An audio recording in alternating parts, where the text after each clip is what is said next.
Hey everybody, I'm tweeting that we're going live. So give me just 1 second. Yep, yeah, I'm tweeting that. But welcome to Limited Time Only, a podcast about getting better at Magic the Gathering with a focus on limited play. I am your host, Spencer, joined by my co-host, Danny Cathro. Hello. I am excited that we are live and that you are tweeting it. I feel like that's been established today, and everyone knows it. Yeah, I mean, if they didn't know it, then they wouldn't be here. True. Maybe some of them even read the tweet and are now here. Well, I haven't tweeted it yet, so that's probably not true. I mean, time travelers or whatever, but yeah, that's the only one. Yeah, you need to keep talking as I type. Okay, I'll go for it. So I'm going to a tournament tomorrow, and that should be exciting. First team tournament, playing 2 this month. Team tournaments are definitely, they seem like they'll be fun. I'm interested to see how it goes. Do you know Oasis is doing one every Saturday night? I heard something about it. So how does that one work? It's like... Yeah, it's just going to be team trios constructed. So hopefully we can get which is pretty cool because that means you'll need 4 teams to show up and you can do a round robin. But that's sweet. I'm really excited for it. This is not about team trios constructed though. This is about limited. And we are saying goodbye to Ixalan. We are. It's kind of like a half goodbye because we still get to play a little bit. No, just a little bit. Saying goodbye.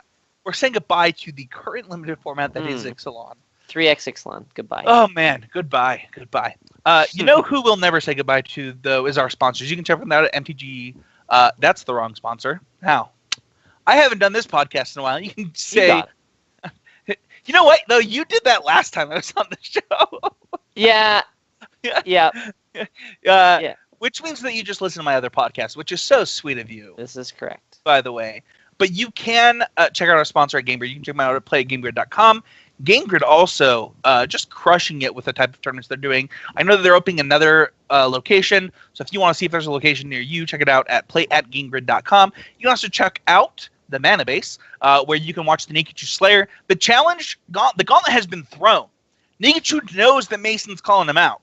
It's all in Nikachu's court at this point, guys. It's all in Nikachu's court. But you can check them out at the Mana Base. You can check out their sponsor at Fusion Gaming. I just bought a bunch of cards from Fusion Gaming. They got here. I don't know what they think moderately played is, but it looked near mint to me. So check them out and see their amazing grading system. So let's go on to the point of the show. So no biggest move this week. Every week on the show, we like to talk about the cards that moved up, that have moved down. We do a card of the week. We're not going to do that this week. The reason for that is because, luckily, we don't have to deal with this anymore. So, for those who have asked, I want to just address two comments that were made by some listeners. The first comment being, where is Limited Time Only? It hasn't been around. What's going on? Did the show stop? It didn't stop. Danny is notorious for kind of being dumb. For as good at Magic Danny is, he's kind of dumb, and he didn't bring a computer charger with him, so he didn't have a computer to podcast with as he made his way across the country for work and for the holidays. Is dumb the right word? Well, how would you classify this? Forgetful? I was going to say stupid, but so that's the same. The same thing. Yeah, the same thing. Yeah. Okay. So I was going to agree with you for sure. I am not a great planner. I mean, in game, I make pretty good plans, but out of game, sometimes I struggle about that. Yeah, it's true. So everything that Danny thinks about is a problem for future Danny. Yeah, I put a lot of my problems onto future Danny, and then sometimes future Danny figures it out, and it's all okay. But past Danny has a good time and is very relaxed. So that's where the podcast has been. So we did do a podcast last week, but we got some feedback from one listener that they really felt like we mailed the episode in, that we didn't do enough. And we don't want that to be our brand here on Lone Time Only. Constructive criticism has been built on trying to just do the best that we can. And I just want to say that none of that was Danny or Mason's fault. That was my fault. I'm the one that's missing episodes. That's on me. So we are going to do the same episode as we did last week that we didn't publish. And we just want to thank our listeners for keeping us honest. And we're going to say goodbye to Ixalan today. So, with that being said, This one could be shorter, it could be longer, kind of depending on how much we want to talk about it. But let's start with saying goodbye to Ixalan. So every type of limited format, we try and give an honest review of how we felt, how many times we drafted, what did we like, what did we dislike. So let's start with our feeling on this as a whole. I'll go first. So everybody knows that Sealed is my favorite format. It's not even close. Like, I love Sealed. I find it gives me the biggest edge. I really enjoy the process. I really enjoy like trying to build the thing that gives me the best chance to win and that I have complete control over. Like, I love that feeling of complete control. And one of the bad beats that Limited gets so often, that Sealed specifically gets, is it just matters what you open. It doesn't really matter. Like, you're not in control of anything. And I'm always like, no, that's not true. That's not true. That's not true. And then they give us this format. Yeah. Where it is, in fact, about what you open. And it really sucks for Sealed, guys. Like, all the things that you hate about Sealed were true about this format. And that sucks. Mm-hmm. Like, yeah, Ixalan Sealed was... It was the worst Sealed format I've ever played. It's pretty bad. Ever. Like, the number one worst one. I actually didn't hate the draft format. Like, I got enjoyment out of it for a lot longer than I thought I would. Mm-hmm. As I, like, tried to navigate my way through and, like, figuring out the best way to build decks, how pick order should go, adjusting my pick order against others to make sure that, like, I end up with a good deck. But this Sealed format was so bad. Yeah, I think so. One of, like, the all-time great Sealed formats that I remember was, like, Battle for Zendikar. And it was so good because there were common removal spells that could answer any of the big bombs. And this... 4-mana removal spells, you like that? Yeah. And so this format was completely different where you... Like, there were some common removal spells, but they got, like, horribly punished by the best cards in the format. So, like, One with Wind was one of the best things that you could do, and Jade Guardian was obviously one of the best things that you could do. And so if you played a deck filled with removal, which is normally a good thing, you would get really, really punished. And so in Sealed, you felt like you didn't really have anywhere to turn to fix the also, problems weirdly, that you would I really felt like you were really rewarded for being an aggressive deck in this Sealed format, which hasn't always been, like, it's kind of weird to say. Like, I don't know how much of you, I played a lot of this Sealed format, and I really felt like when I had a bunch of 2-drops, I won a lot of games. That's what happened to me at the GP. Like, my deck looked not that your deck powerful. was unplayable. Yeah, it was really bad. Like, I played no rares, and I just played 10 2-drops or something, and I went 8-1. Like, it played really good, and I played a bunch of bad cards, but I was rewarded for just being fat. Yeah, I just played a bunch. Like, I would go 2-drop, double 2-drop, and like, it was great. But so we clearly didn't like this Sealed format. I think that, you know, if you look back on the things that people have said about Sealed in the past, it kind of, everything that people don't like was amplified with this set. But I do think that this draft format got a worse rep than it deserved, just because of how good draft sets have been in the past. Yeah, Hour of Devastation was unbelievably good. And then so this one right after was like a slap in the face to how little you could interact. And I think that I enjoyed it, right? Like, I won my PPTQ, I won in Limited with this one. I really liked my draft deck. I drafted a lot of really fun decks. You know, like, I think personally that all of the archetypes are viable. People said that, like, that really you could only draft Merfolk and Vampires. I don't think that's true at all. I think that all of the decks that were archetypes were valuable. Now, maybe you don't like archetype drafts, right? Like, maybe you're not maybe you didn't like Modern Masters 2? Was it 2? I mean, all the Modern Masters have pretty strict... Yeah. So anyway, maybe that's not your draft style, right? And that's okay. But that's what this was. Mm-hmm. It's lane drafting. You have to figure out your lane and you stay in it. But the gameplay in draft, I did enjoy. I know a lot of people are like, oh, it's not fun. It's just like One with the Winds and like blah, blah. And I don't think that's true. Like, I think that there's decision making in this limited format for draft. You just get less decisions in the drafting portion, which sucks for a lot of people who really enjoy that portion. That's right. So I definitely quickly grew tired of the in-game playing. Like, I enjoyed the draft for all the drafts I did. I honestly enjoyed the drafting part, but I didn't I literally hated doing the playing the games. Like, I felt like it was just I was one with the wind battling everyone. Which I started to only draft that, but I feel like it's reversed for me. It's like figuring out which lane I was supposed to be in was the fun part. Okay. And then well, no, that's not true. Maybe.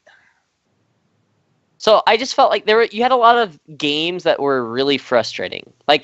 So anytime we play Magic, if you lose to the same thing over and over again, it gets frustrating. So I do think that the games played out the same a lot, right? So if your opponent plays Swamp Plains, you probably know what most of their deck looks like. Yeah. If they play Forest Island, you know what most of their deck looks like. If they play Plains Mountain, you know what most of their deck looks like, right? The only thing that wasn't true about was the Pirates deck. The Pirates decks varied dramatically, but the Dino deck, the Red White deck, the Vampires deck, and the Merfolk deck, they all look the same all the time. Yeah. I can definitely agree with that. But I think that this set for me was definitely a good learning experience. So Hour of Devastation played into exactly what I like to do, which is just dirtle and just do the most ridiculous thing and most powerful thing. And this did not play into that. So I had to kind of train myself to draft this format correctly, and it was harder for me because it was against how I normally draft. And so I thought it was a good learning experience to kind of work with the cards that were given to us in the set. Is there something wrong with your headset? Yeah, it's completely broken. It shattered. But well, can you still hear me? Yeah. That's the goal. So I need to buy Danny a new headset, everybody. Well, I mean, it'll be fine. You can take this one. I have another one. Perfect. He's like, I wish you had told me that. I could have helped. It broke 10 minutes ago. So. Oh, okay. Yeah. Did you sit on it? I don't know. I had it on my head, and then I went to make it smaller, and it just shattered. Oh. One side shattered. That's fun fact for everybody. Yeah. Okay, so let's kind of move on to this set overall. So what was your most drafted color, Danny? Blue by quite a bit. I was blue a lot. Partly because I liked how it paired with all the other colors. I felt like its color combinations were the decks that it went into made a lot of sense to me and felt powerful. And then I thought it had the cheapest instant speed interaction. So I always liked playing the blue decks because I would have Depths of Desire or Run Aground. And so I would have instant speed interaction, which the other colors didn't really have. And so I played blue a ton. Yeah, for me it was white. And the reason for me is because I felt like white kept you the most open out of all of the colors. So Territorial Hammer Skull, good in every deck. Ixalan's Binding, good in every deck. I just felt like white had the most cards that were good, right? I think it was the deepest color. White Black Vampires was by far the deepest archetype. Yeah, so white black, white red, and I even drafted white green sometimes, even though I didn't love the deck. The white cards were good enough. Archetype, yeah, the white cards were good enough where you could 2-1 with that. So for me, it was white. And I don't even know that it was close. I mean, we'll get to it when we talk about most drafted common, which surprised me, by the way. But I think that similar to why you drafted blue, right? You like the decks you ended up with. Mm-hmm. White, red, and white, black were just your favorite decks to play. Well, so green, red was my favorite deck to play, but it took a little bit more to come together.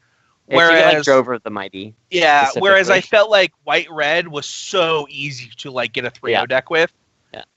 It was, if you were willing to play white red, I felt like you could easily get a 3-0 deck. So many people wanted to really jam into an archetype, and I would just sit back and be like, if I end up in white red, I'm fine. I'm good. Sometimes you have to backseat into white green, which means that you're probably not going to 3-0. But red, white, and white, black. I mean, I won a PBDQ with white, black vampires, which wasn't even my best deck. My best deck by far was white, red, Oh, that's not true. My best deck in this format was green-red. I posted it on that. Oh yeah, that one was ridiculous. I think it had like double Charging Monster Sword, double Thrash of Raptors, double Drover of the Mighty, and 3 Knights. Yeah, it was insane. Yeah, that was my best deck. But I don't know. Like I think that the color that kind of got shafted in this set, honestly, was green. Yeah, green sucked.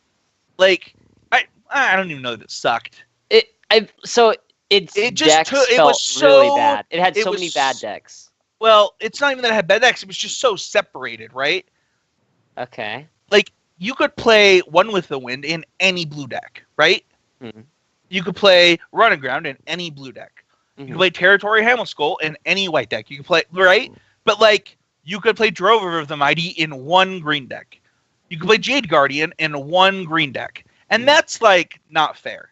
Yeah, it like the Merfolk Dinosaur split, you definitely felt it. Like, and so in Dinosaurs honestly didn't come together all that often in draft. Like, most of my bad drafts or like kind of train wrecks were Dinosaur decks, where like I just didn't get the payoffs, and I kind of found myself in Dinosaur decks without any Drover the Mighties or Otepec Huntmaster. And then I was just really slow. The problem, right? Is it was really built around uncommons. Yep. And so you would just be like you. I think even Savage Stomp was an uncommon, right? Yeah, Savage Stomp was an uncommon. Like Savage Stomp is an uncommon, Lightning Strike's an uncommon, Otepec is an uncommon. Drover the Mighty, like just too like. So I just have a bunch of nest. Is it? You're trying to get like the Merfolk Explorer things, but then those aren't dinosaurs, so. Yeah, it was definitely strange. So like, and that's green, white, and green, red. And then green, black wasn't a supported archetype. I mean, it kind of was. It was the Explorer deck, but it wasn't. That deck didn't exist. Yeah, not very often. So and like the only reason that blue, white existed was the 2/2 lifelink vampire plus 1 with the wind. Yeah, that was the common combo. But and then Merfolk, it kind of. Like, I would rather get into Merfolk from the blue side because the blue cards just were yeah, exactly. And that's like the other thing is like you picking the color that you start with so often affected like where you could go. So for example, would you rather first pick a Drover of the Mighty, which you have to have your dinosaur deck, or a One with the Wind, which is a worse card? Mm-hmm.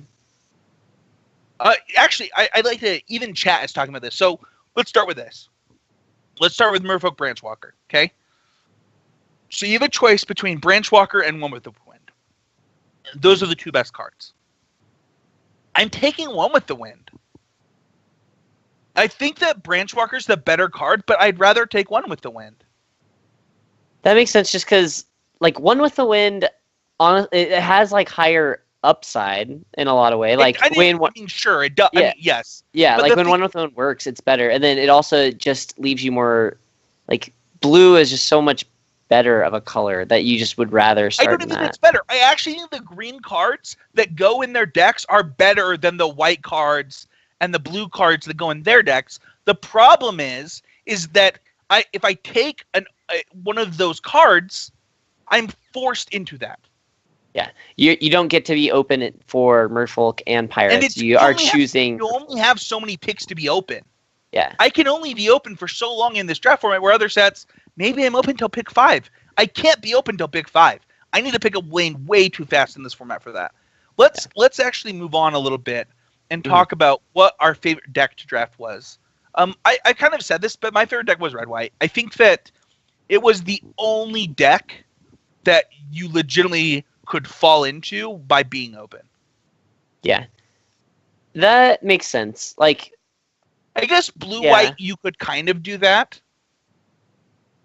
Yeah, I think just like especially if you're saying that white was your favorite color and you often like started in white, then it makes a lot of sense. You just see like a Tialani's Knight, and then you're just in white-red. If you like take a Territorial Hammer Skull, and that's the other thing is like Tialani's Knight is the perfect reason why this would end up being my favorite deck, right? Where it's like, well, this is a 7th pick Knight. Yeah, that card went really late. And like, this is probably the best red common. It might actually be the best. Well, yeah, it's probably better than Friendly Fire in the right decks. Yeah, I mean, but that's so it's kind of like one of the. It's a payoff, right? Right. It's a common. You get a payoff for being white red because a lot of tables green red wouldn't really come together because it was so dependent on certain uncommons. Yeah. And so white red would just get this perfect 2-drop for free. Yeah. So now, really I do powerful. think that this. I don't think red white was the best deck, but I think it was my favorite because it did reward me for drafting the way I like to draft. Yeah, I think my favorite deck to draft was blue black. It was just like really like I drafted so many different decks in blue black, like really, really different. I drafted aggro decks and control decks. About this? Yeah. What percentage of your blue black decks splash charging monsters are? They would all splash them if they could get one. Yes. So 100% of blue black decks that you drafted that open charging monsters or play charging monsters are. Yeah. That card is. Do you think how much do you think that hurt the dinosaur decks? That blue black and blue red and black red. Like how bad did that hurt? So charging monster sword is the main culprit, where it's just so easy to splash, and it's not really like they did not intend for that to be a dinosaur payoff because it is not at all exclusive. I mean, it costs 1 red. Yeah, it's way too easy to cast. So do you think that was purposely like, okay, here's your treasure deck payoff?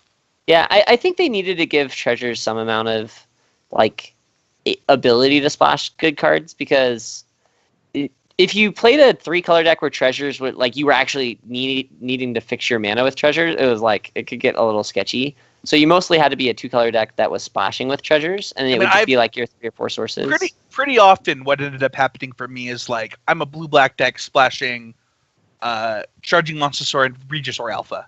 Yep. Like I'm splashing big, giant, hasty dinosaurs. Yeah.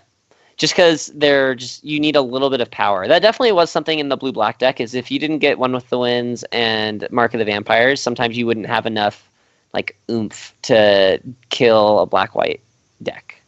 What was your least favorite deck to draft, Danny? So this deck is like I think it's the best deck in the format, which is Merfolk. But I hated draft like. When I started to go into Merfolk, I always just dreaded it because I knew that it was like I had almost no control over how good my deck was going to be, and if it wound up good, I would be grateful to the people upstream of me that like maintained their signal or whatever. And then if it wound up horrible, then I would just be like, "Oh, I have a crappy Merfolk deck. This is great." But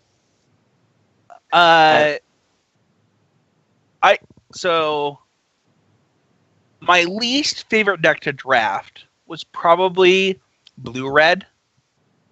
I actually hated that deck. Only because black-blue and black-red were so much better. Uh-huh. The 4/3 pirate in black-red aggro pirates was like... when you played it, your opponent lost. Like, it was over. The black-red 4/3? Yeah. So he's the blue-red. It's just black. No, it's black and 1. It's a 4/3. Oh, Wanted Scoundrel? Yeah, that card is broken. When you played that card on turn 2 in black-red aggro, the game was over. Oh, yeah. No, that card was unbelievable. And there was Lightning Strike and, like, nothing else. Yeah. The problem is that, like, so you could end up in black-blue, right? That, like, could grind out the game, splash a charging monster sword, do whatever you wanted. Or you can end up in red-black, which was like, sweet, I'm going to play like a 1-block into a swashbuckling, and then I'm going to play my 2-drop with another swashbuckling like later. And like, it was like aggressive. Mm-hmm. And then you had like this blue-red deck that was like, it was confusing. Do anything. Yeah, I drafted blue-red so many times because I liked the black-red and blue-black so much. And so you just ended up there. Yeah, you could just wind up there because it was more so open. Bad. And it was just like, man, I don't know how to get this deck to come together. Freaking runner grounds were bad. Like, I couldn't close out the game in the way that I wanted for runner ground to work. It was so awkward. I remember I had this blue-red deck that had like 3 runner grounds. And I was like, this is the worst card in my deck. But if I had been blue-black, this would have been like one of the best cards in my deck. Uh-huh. It was so frustrating. I was trying to figure out why I was running into that issue, but I still don't know. I actually don't know what the problem is. Yeah. It's like everything should work out, right? Like the siren, whatever, is really good. Running Ground's really good. You know, you could get Lightning Strike. You could get, it could be. This is just my thought. It could be that red is so dedicated to dinosaurs. So, like, if you have the 2/1 haste guy in your red black deck, you're okay with that. But that card's terrible in blue-red. It's unplayable in blue-red. Yeah. Right? So your 2-drops have to be like the looting guy, and that's still pretty bad. The Shipwreck Looter. You really want Stormfleet Aerialist, and that's an uncommon. And please. It was rough. And in a format where 2-drops mattered so much, it was a real problem for that deck. So it was my least favorite deck. It sounds like it might have been your least favorite deck, and you just forgot how much you hated it. No, I hated Merfolk with a burning passion. But... Oh, okay. Okay. So what was your most drafted uncommon? It was the 2-mana bounce spell. What's it called? Oh, really? Yeah, I drafted that all the time. So you would have just been first picking that then. No, I got it pretty late. So I think because I'll look up the name, but because I really, really liked the bounce spells. So I would take that one like 4th and 5th a lot. And I think there would be a lot of packs that would have one that card and then also Depths of Desire, and then people would not take it because they Depths of Desire does a similar thing. And so I definitely got that card more than I would have expected at the beginning. And I just thought it was really good. Otherworldly Journey, is that it? I'm trying to find it. It's the one that lets you scry 2 if it costs. Yeah. Which happened all the time. And Perilous Voyage. Got it. Yeah, so yep. It was the cheapest. It was like Lightning Strike in blue, where it's really, really cheap interaction. And if they're going for One with the Wind or Mark of the Vampire, it is just one of the best cards to deal with that. Yeah. It was, yeah. And it could answer the One with Wind if you missed it. So Lightning Strike was awkward sometimes because you wouldn't leave up 2 mana all the time. And Perilous Voyage was a really cheap way to answer it cleanly. And it could even answer the Jade Guardian part of it because you could bounce the One with Wind and then kill the Jade Guardian. It's also very good against my most drafted uncommon. Mm-hmm. It was funny. Michael actually made a comment about this. How often I got this card, and it might have been how quick I was drafting the set, right? Because I was playing in PPTQs. Mm-hmm. But I had 4 draft decks with 3 of this card, and that's a Danto Vanguard. Wait, how that card? Yes. Broken. Yes.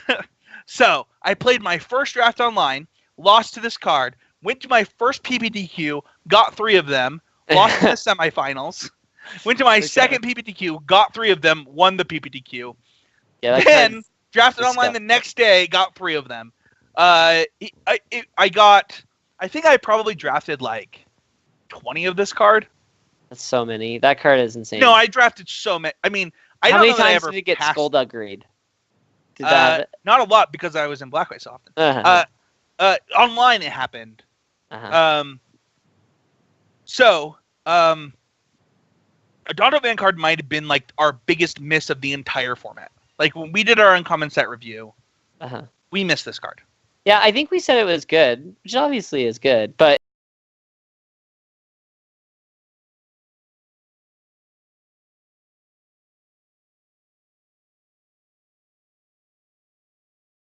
of these, 2 Mark of the Vampires, 1 my PPTQ. Yeah, you just what answers that? There's almost nothing in the format that answers it. Yeah, exact blue. That's why I love blue. It's so good. No, I think that I think it might have been my second or third draft online that first day that it came out, and I was like, oh, okay, I actually can't beat this card. Mm-hmm. And they didn't even put a Mark of the Vampire on it. It was just attacking me, and I was like, just a 3/1. I guess I'm taking 3. I guess I'm taking 3. I guess I'm taking 3. The card was so good. It was so funny. I remember I was playing the Black-White Mirror in Sealed. So it's game 2. So I built this weird deck game 1. I built Black-Green Explorer at Seal GP, and like I sideboarded into black-white vampires. My Seal pool had like 8 total 2-drops in it, split between multiple colors. But game 2, I'm playing against Paul Rietzel. I sideboard into black-white, and I go. I play a Donto Vanguard, Mhm. and then he makes me discard my Mark of the Vampire in my hand somehow. I don't remember how. Okay. And I is Duress in the set? Possibly. I feel like he duressed me. I think it is. I feel like he duressed me. Maybe, whatever it was, he did something. He made Duress me is in the set, yeah. Okay, he duressed me game 2 to take my Mark, and it was like, Okay. all right, Paul, this is why you're Hall of Famer, I guess. But like, I sideboarded decks. I don't know how he knew. I don't know. That's funny. I mean, he just thought that Duress was reasonable. But... I think I had 3 Marks, and I had played 2 in game 1. Okay. So he probably was very weak to it, as are most people. He was playing black-white, right? So like, Mark is very good against him. But yeah. I think that like a Donto Vanguard was. I got very lucky to get a lot of them early in this draft format because I think it took people a long time to adjust. Yeah, there's definitely some cards that I think this format in general actually was one of like the formats that took the longest for people to adjust. Like a lot of people just lost and were very confused at what was going on. Just because it's different. I mean, you just have to like prioritize. Even Newmont literally never won a draft until he qualified for the Pro Tour, winning the Mox. Yeah, that was his first win in this format, which is pretty crazy. I mean, the dude drafts all day, every day. Yeah, I mean, I assume he wasn't drafting this set all day, every day. Probably not. He didn't enjoy it very much. Yeah, but still, like that in all of like the rush at the beginning, he just like never 3-0'd. And it's probably because he also like is very prone to drafting, kind of like dirtily strategies, which are very difficult to get to work in this set. You can't get them. Yeah, you have to have a win. Like what was your most drafted? Well, let me go first. So my most drafted comment isn't close. It was Fire Cannon Blast by a significant margin. Okay. Yeah. Means you were very heavy red a lot. Hold on. So people tell me that I'm like wrong for even liking this card. No, that card's good. It's totally fine. People are like, that's double red. You shouldn't be playing that. And I'm like, they're like, you first picked that. It's double red. I'm like, so? Mm-hmm. I'm playing like what? Has to be the highest percentage of you playing your first pick in the history of a draft format. Yeah, this format in general, you don't have a lot of leeway. Like, I don't care if the card's double red. I'm just picking the best card in the pack. Yep. Yeah, you can get rid of your first pick, but you can't get rid of like your first 3 picks, or you're probably gonna lose. So. Yeah. So it wasn't close for me. Luckily, dinosaurs weren't as good as they were at the beginning. Like, dinosaurs seemed dominant at the beginning of this format. They're better in sealed, and so normally at the beginning of the format, I play a lot of sealed. Yeah. So yeah, it was Fire Cannon Blast for me. Nice. Mine was Dive Down, and I think it's because I was on the Dive Down train just like a little bit before other people, and then other people caught on. I don't even think they did. Really? No, like that card was insane. No, I think you, myself, and a few other people were like on like. I think we did a podcast on it where we were like, Dive Down is great. And then the next week we were like, you should play 1 in every deck. And then the next week we were like, you should play 2 in every deck. And I don't even know that the majority of people got to 2. Yeah. Like tomorrow, like if you drafted this set with people tomorrow, I don't know that they'd be drafting 2. Interesting. Like, you haven't lived until you dive down a contract killing on their turn 5. You're playing against that deck, and like it's gonna be their turn 5. They're just smug with their big comeback turn. Maybe we'll add this. Maybe we'll add this for the podcast in the future. But I'm gonna give my biggest oops moment. In this draft format, and then I want you to do the same. So think about this for a second. Okay. I'm gonna add this actually. Our biggest oops moment is for now on Goodbye episodes. We're gonna do this. My biggest oops moment in this format was I tried to cast a contract killing at instant speed in the semifinals of a PPTQ. My opponent said that is a sorcery, and I was like, I am going to lose this game. Yeah. I turn did win that 5 PPQ, pass. Turn 5 pass. but I felt so stupid. Okay.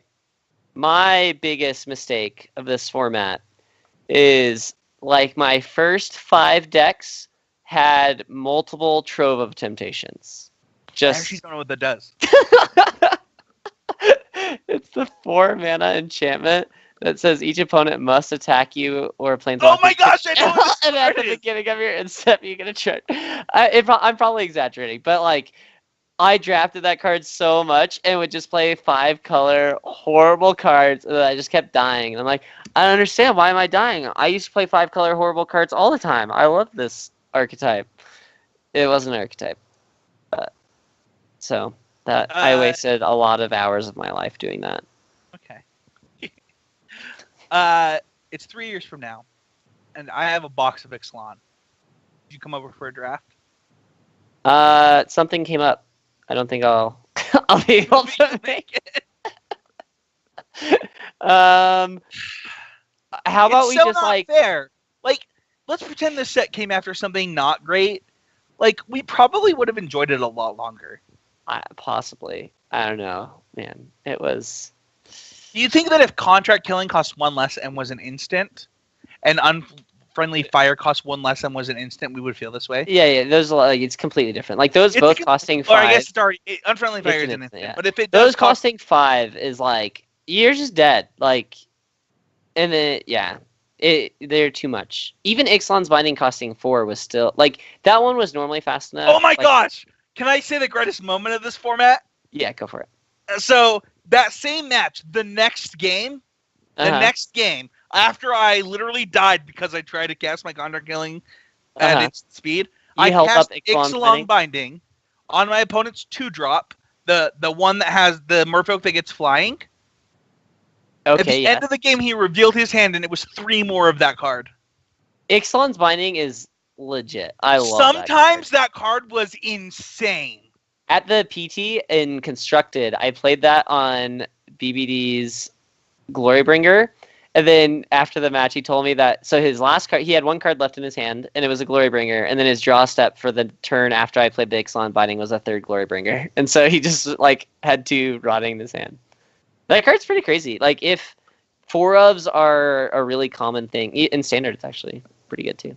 So my hope is that in 3 years you have a box of Ixalan. You invite me over, and my hope is that I bring over a box of Rivals of Ixalan, and because this format is so good. Well, 2. Why not? You need 2 boxes. I think that's how that works. No.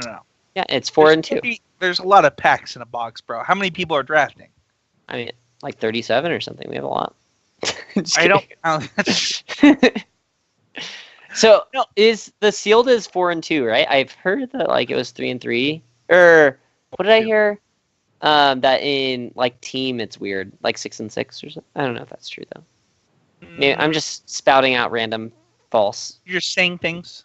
Fake news over here. Hashtag fake news.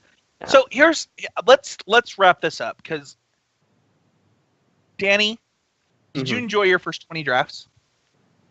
I honestly. So mine was like a bell curve of enjoyment. It was really glow. Literally hated the beginning. Then loved. Got it. Love. Hate. Less love. Oh gosh, I don't want to do this anymore. Yeah. Yeah, that was the same thing. Yeah, normally it kind of like starts high and then goes down and then goes back up. Sure, yeah. So mine is usually like super high, super low, super high, slow decrease. Like it never gets to that low point again. Yeah. And so I hated this sealed format to start, which is not typically true of me. And then I started to like understand the sealed format, and I started to like it. And then I opened like 7 more seal pools and was like, "Holy crap! There's so many bad cards. It's not even fun." There's a lot of bad cards. Let us be clear. I love sealed magic. Yeah. I think that the complaints about sealed magic are the stupidest things I've ever heard. But like, a lot of them were Oh my gosh, they were very so accurate. true. Yeah, like sealed format was so bad. yeah, It was actually unplayable. Yeah. You would open your pool, and you would be like, "Sweet, there is actually not a way for me to day 2 this GP to copy this PPTQ. Like, I actually can't build a deck. That is not fun."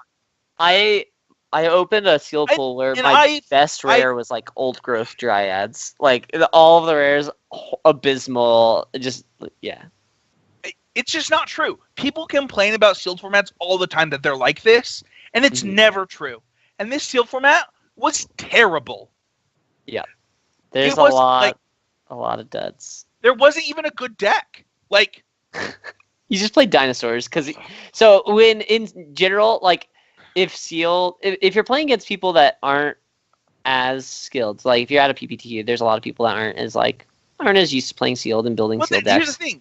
You can just like play dinosaurs and have like somewhat of an advantage, and hopefully you just open the Thundering Spine back and you can win games because that card was broken. No, it was insane in sealed. The problem so much in this format. So like, I'm so frustrated. So you like open your sealed pool, and so often it was like, this is an X2 deck. So here's the thing. In sealed, what typically happens is like the very bad players are not going to be able to build their sealed decks properly. So you just beat them by default. The problem was you actually couldn't build a good enough deck to beat people by default in this format. Yeah. You couldn't. You didn't have enough cards to build a game plan. There wasn't enough playables to do it. Yeah, so like you ended up happened more than any other bad Naya decks. Like so often you ended up playing a bad Naya deck or a bad Jund deck, and it was like. The number of times I played Cobbled Wings is a great example. Or like the number of times I played 2 Cobbled Wings in sealed is like when you really know things are going bad. Because like Cobbled Wings is like the perfect example that a card I've misevaluated. If I have two territorial Hammer Skulls, I should be playing Cobbled Wings in draft. The problem is I didn't have any 2-drops in freaking sealed, so I ended up playing Cobbled Wings when it wasn't even good in my deck. Yeah. I have never as often, like, you know how you normally build your sealed deck, and you're, like, pretty liberal, or at least with me. When I build my sealed deck, I, like, figure out what rares or, like, what colors are the best, and then I, like, lay out that deck, and I'm, like, pretty liberal. Like, if I think a card is close to playable, I'll put it in, and, like, I can trim, right? I'm not that way at all. Yeah, so I always have, like, a deck of 30 cards, and I cut. Because, like, it makes it easier for me, because then I can see, like, a big curve. And then it helps me choose cards to cut with curve considerations a lot easier. But in this format, I would do that. But then I would just have 19 cards laid out. And then I was like, wait. That's so true. Hold on. Like, my barrier to entry got so much smaller. Yeah, I just had to like lower my standards of what's playable. Lay out my deck. This is not even close to 23 cards. Yeah. There's 14 cards here. Yeah. All right, I played 18 a bunch just because, like, I was like, 18 lands, this is better than That's so true. I played an 18th land in this format so much. In a format where I want 7 2-drops, I played 18 lands. She's like, I'm not playing a Looming Allosaur. I'm not going to do it. I'm going to play an 18th land instead. All right. Danny, because of how negative this episode is, give me the one redeeming quality about Ixalan. J Guardian 1 with Wind. Like, it'll go down in infinity. That's not a redeeming quality. I hate you. I think we've learned a lot about the mechanic hexproof. Like, we as Magic players overall, it's a learning Tell R&D about that. I actually liked Explore. I think Explore is a redeeming quality. Explore was really cool. I actually think Mark of the Vampire is one of the redeeming qualities. And Swashbuckling. Like, Swashbuckling was overplayed for how good it was. I think that the card was, like, good specifically in red-black and, like, no other decks. Mm-hmm. But, like, the fact that... What? It's fine in red-white, normally. No, it was not. No, it wasn't. You just have to sandbag your territorial hammer skull. No. Don't do that. That's not even true. I know that's not true at all. You want that out as soon as possible. appealing to a not true statement. But then it has haste. Stop. How many times did you put a swashbuckling on a nest robber? I did that a lot. Like, I've done that, but it was many never times. in red white because like I had reasonable things to do with my cards. Makes sense. Anyway, I hate you. I know. Swashbuckling, the fact that like it was actually legitimately good in black red. The two cards did this specifically. Is it Blightkeeper? Is that the name of the card? Yep, just a good and one. And then the one that we already talked about, the Wanted Scoundrel. Yeah, it was also really good with Wanted Scoundrel. Yeah, 6/5 is really big. Basically impossible. Yeah. So like it was really good with those two cards. And then Mark of the Vampire was basically good in every black deck. I was listening to a way better limited podcast, Limited Resources. If you're listening to us and don't listen to them, you totally should. Marshall's like a hero of mine. But they actually talked down Mark of the Vampire a little bit, and I actually really disagree with them. I had Mark of the Vampire like in my top three black cards. Like yeah, that card was great. I didn't have a deck where I didn't like it. I think the reason why it was so good for me is that it was just critical. Like so many matches, you would get your opponent would curve out, and you would be behind, and your only way to stabilize was to Mark of the Vampire them. And despite what people think, I actually think this is a redeeming quality of the set. Mm-hmm. So like imagine you didn't have Mark of the Vampire in this set. I actually don't know how good black decks would have been. Yeah, you can't beat One with Wind and Jade Guardian. Because of unbeatable. Yeah. Because of how expensive their removal was, because of what One with the Wind did, I don't think you actually can win games without Mark in so many situations. That I think that Mark actually fixed the format in a way that I would have never expected personally. It definitely did. Like, Mark of the Vampire was like it introduced counterplay in a format that lacked all sorts of counterplay. Yeah, I will probably never draft this format again. Yeah, I can't imagine. But that being said, I do appreciate, what people tried to do. So, I want to end this episode with hashtag What's the Pick. Hashtag What's the Pick is our Twitter outreach program. If you tweet it, we'll read it. And I want to go back really quick to the beginning of Ixalan. So we're going to go all the way back. So let's just do this. Let's knock these out. So, what's the pick? We have, I'm the first one. So we have Sunbird's Invocation, not taking that. Lurking Chupacabra. This card should have cost less mana. Can we just start with that? Yeah, it was horrible. Yeah. Bright Reprisal. This card was better than I thought it would be actually in the set. Raider's Wake. I lost and won games with this card. I never thought it would happen. Raider's Wake actually kind of worked sometimes. It did. That was like one of the build-arounds that actually worked. Shorekeeper. I don't think that I ever won a game with that card in my deck. Colossal Dreadmaw was surprisingly like a linchpin. Yeah, it was definitely a role player. In Sealed, it was critical. It was like the green card in Sealed. Rummaging Goblin, a card that is very good and just couldn't be played in this format. Sunrise Seeker, I wouldn't have taken that. Jade Guardian is automatically moving to the top of this pack. Mm-hmm. Dual Shot, March of the Drowned, Fire Shrine Keeper, Gilda Sentinel, Cutthroat. It's Fathom Fleet Cutthroat. Yeah. We're taking Jade Guardian out of this pack. This is a perfect example of an Ixalan pack. This encapsulates Ixalan perfectly. It really slow bad card, slow bad card, slow bad card, slow okay situational card. Jade Guardian. This one's an interesting pick. Let's go to the next one. So we have what's the pick here? Hashtag what's the pick? We have Duress. We have the 2-mana Life-Lead Vampire. We have Dive Down. Arch of the Ground, we're not taking that. Thresh of Vampires. Very good. We're probably not taking that. Water Trap Weaver. Let's talk about that. That card's actually pretty. It was good. It was very, very good. New Horizons, not taking that. Not taking that. Shining Aerosaur, while great, and we didn't talk about it in the episode when we should have. Really good. Probably not taking that. Ryle, Perilous Voyage. Love that card.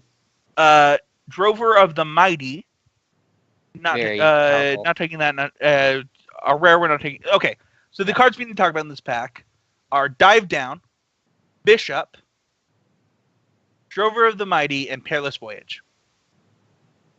So I like Perilous Voyage better than Dive Down, so I would probably take that over Dive Down. Yeah, I'm in a weird spot with this pack. But I would probably Are you taking Bishop?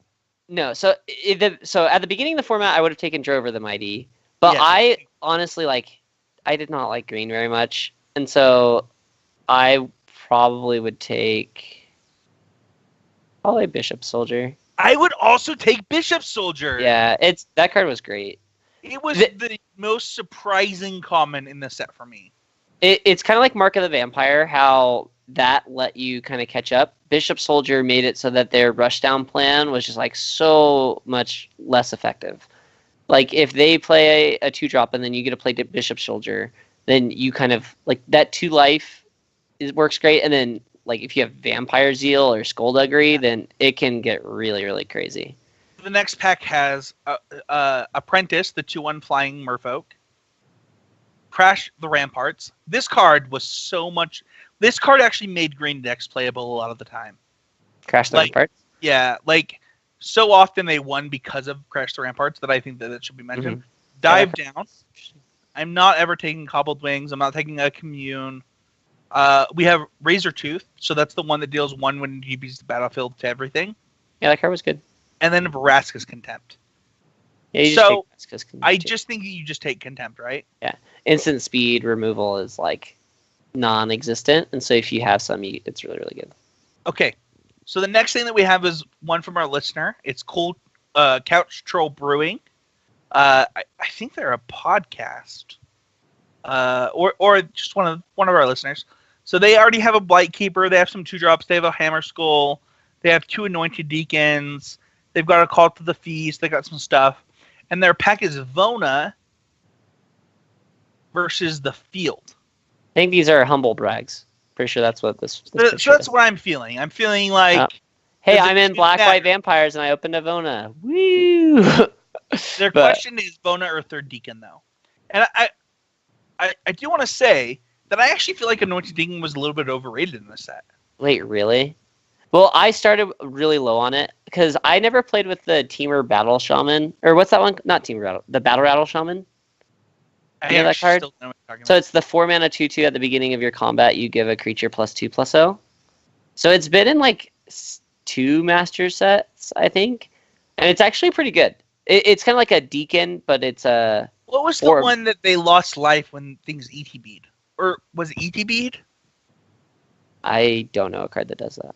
No, there was a vampire card at Uncommon. Oh, when it enters the battlefield, they lose life equal to... They lose life equal to your vampires. Yeah. And actually, that card... Deacon was better than that, which was awkward. Yeah, no, Deacon was actually good. Deacon was very strong. Call to the Feast... Vona's actually one of the best 3 or 4 rares in the set. Yeah, no, that card's broken. And you already have 2 Deacons. So your Black-White decks always needed some number of Deacons, but if you already have 2, you can definitely just take a Vona because it's super powerful. Also, you should take your first Vona over your first Deacon. Correct. That card's very, very that is it for Ixalan. I hope we didn't sound too negative this episode.